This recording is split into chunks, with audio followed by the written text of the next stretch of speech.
The idea was to create a self-performing environment that would play out the idea of catastrophe. It's a fairy tale of sorts, a metafiction that plays out on a giant video screen above the heads and on the ground, where viewers covered in gold blankets are wandering symbolic ruins of this world that are made purely out of paper.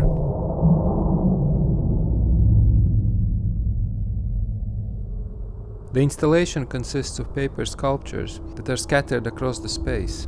Essentially, they're ruins that highlight the fragility and temporal nature of this world that's permeated by entropy. The video projection has a dual function. It animates the world of objects below by submerging everything into a sublime substance of otherworldly soundscape. And it creates a context for viewers to cover themselves by the blankets of gold foil and attempt to embark on a virtual journey into the catastrophic landscape.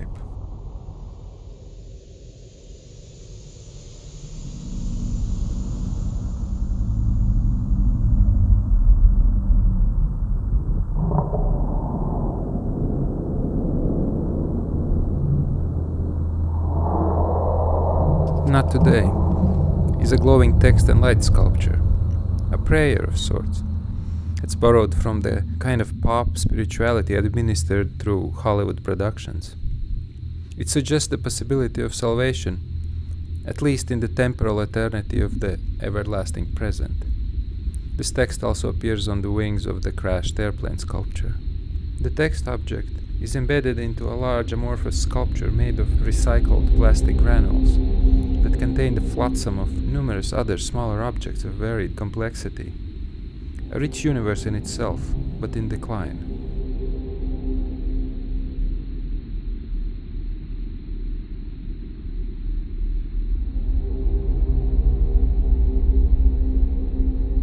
There's a sculpture of a crashed airplane placed in front of the museum. It's a full-scale replica of a single-engine airplane, the kind that Saint-Exupéry or Joseph Beuys would have flown. I wanted to tap into mythology that surrounds these figures, also to create a metaphor for the idea of downfall and disappearance itself.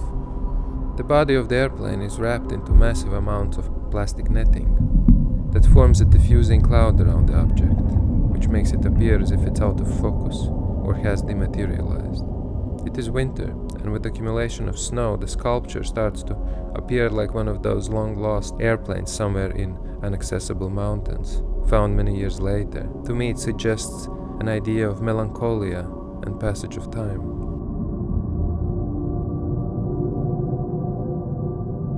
Now and then a burst of black confetti fills the space above.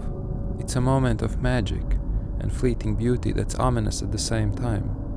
At times I wanted the installation to act as a spectacle of sorts, like a film by Andrei Tarkovsky's Stalker that's set on Broadway as a musical. This kind of a bizarre mix of different culture codes is what I was going for.